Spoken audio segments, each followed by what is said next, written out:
യെശയ്യാ 36 അധ്യായം 1 മുതൽ 22 വരെയുള്ള തിരുവചനങ്ങൾ. സെന്നാകെരീബിന്റെ ആക്രമണം.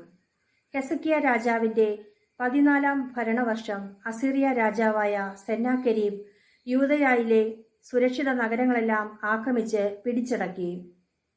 അസീറിയ രാജാവ് ലാഖിഷിൽ നിന്ന് റബ്ഷക്കയെ ഒരു വലിയ സൈന്യത്തോടൊപ്പം ജെറുസലേമിൽ ഹെസക്കിയ രാജാവിന്റെ നേർക്ക് അയച്ചു.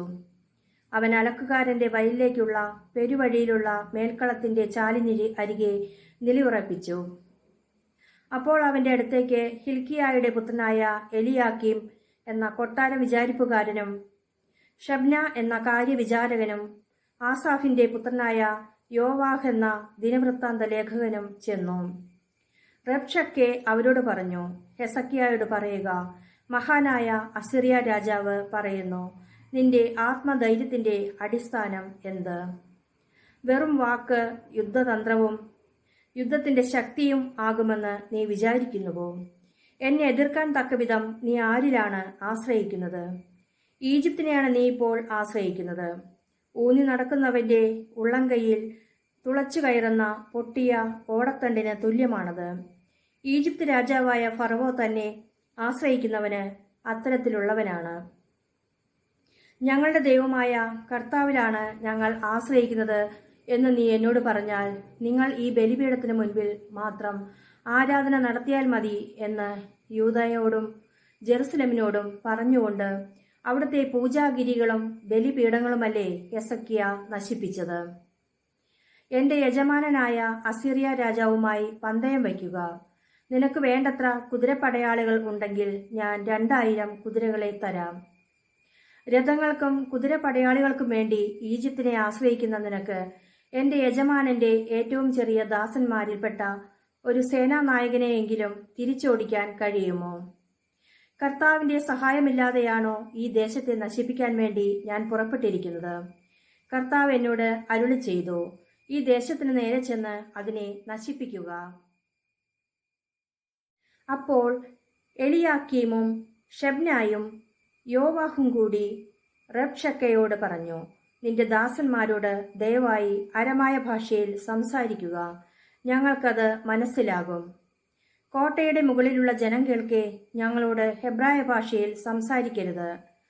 റബ്ഷക്കെ മറുപടി പറഞ്ഞു, സ്വന്തം വിസർജന വസ്തുക്കൾ തിന്നാനും കുടിക്കാനും നിന്നോടൊപ്പം വിധിക്കപ്പെട്ടിരിക്കുന്ന കോട്ടയുടെ മുകളിലിരിക്കുന്ന ജനത്തോടല്ലാതെ നിന്നോടും നിന്റെ യജമാനനോടും ഈ വാക്കുകൾ പറയാനാണോ എന്റെ യജമാനൻ എന്നെ അയച്ചിരിക്കുന്നത്? അനന്തരം റബ്ഷക്കെ എഴുന്നേറ്റ് നിന്ന് ഹെബ്രായ ഭാഷയിൽ ഉറക്കെ വിളിച്ചു പറഞ്ഞു, മഹാനായ അസീറിയ രാജാവിന്റെ വാക്കുകൾ ശ്രവിച്ചാലും. രാജാവ് പറയുന്നു, ഹെസക്കിയ നിങ്ങളെ വഞ്ചിക്കാതിരിക്കട്ടെ. നിങ്ങളെ രക്ഷിക്കാൻ അവന് കഴിയുകയില്ല. നിശ്ചയമായും കർത്താവ് നമ്മെ രക്ഷിക്കും. ഈ നഗരം അസീറിയ രാജാവിന്റെ പിടിയിൽ അമരുകയില്ല എന്ന് പറഞ്ഞ് കർത്താവിൽ ആശ്രയിക്കാൻ ഹെസക്കിയ നിങ്ങൾക്ക് ഇടയാക്കാതിരിക്കട്ടെ. നിങ്ങൾ ഹെസക്കിയായുടെ വാക്ക് ശ്രദ്ധിക്കരുത്. അസീറിയ രാജാവ് പറയുന്ന സമാധാന ഉടമ്പടി ചെയ്ത് നിങ്ങൾ എന്റെ അടുത്ത് വരുവിൻ. അപ്പോൾ നിങ്ങൾക്ക് സ്വന്തം മുന്തിരിയിൽ നിന്നും അത്തിവൃക്ഷത്തിൽ നിന്നും ഭക്ഷിക്കുന്നതിനും സ്വന്തം തൊട്ടിയിൽ നിന്ന് കുടിക്കുന്നതിനും ഇടവരും. ഞാൻ വന്ന് നിങ്ങളുടേതുപോലുള്ളൊരു നാട്ടിലേക്ക്, ധാന്യങ്ങളുടെയും വീഞ്ഞിന്റെയും നാട്ടിലേക്ക് നിങ്ങളെ കൊണ്ടുപോകുന്നതുവരെ നിങ്ങൾ അങ്ങനെ കഴിയും. കർത്താവ് നമ്മെ രക്ഷിക്കുമെന്ന് പറഞ്ഞ് ഹെസക്കിയ നിങ്ങളെ വഞ്ചിക്കാതിരിക്കട്ടെ. ഏതെങ്കിലും ജനതയുടെ ദേവൻ അസീറിയ രാജാവിന്റെ കയ്യിൽ നിന്ന് സ്വന്തം ജനത്തെ രക്ഷിച്ചിട്ടുണ്ടോ? ഹാമാത്തിന്റെയും അർപ്പാദിന്റെയും ദേവന്മാർ എവിടെ? സെഫാർവൈമിന്റെ ദേവന്മാർ എവിടെ? സമരിയായെ എന്റെ കയ്യിൽ നിന്ന് മോചിപ്പിക്കാൻ അവർക്ക് സാധിച്ചോ? ഈ രാജ്യങ്ങളിലെ ദേവന്മാരിൽ ആരാണ് തങ്ങളുടെ രാജ്യങ്ങളെ എന്റെ പിടിയിൽ നിന്ന് മോചിപ്പിച്ചിട്ടുള്ളത്? ജെറുസലേമിനെ എന്റെ കയ്യിൽ നിന്ന് കർത്താവ് രക്ഷിക്കുമെന്ന് പിന്നെ എങ്ങനെ കരുതാം? ജനം അവനോട് മറുപടിയൊന്നും പറഞ്ഞില്ല. എന്തെന്നാൽ അവരോട് മറുപടി പറയരുതെന്ന് രാജാവ് കൽപ്പിച്ചിരുന്നു.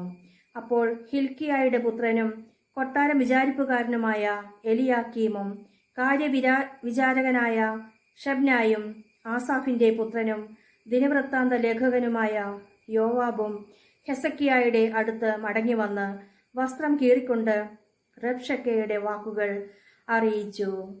ദൈവവചനമാണ് നാം ശ്രവിച്ചത്. നമുക്ക് ദൈവത്തെ സ്തുതിക്കാം.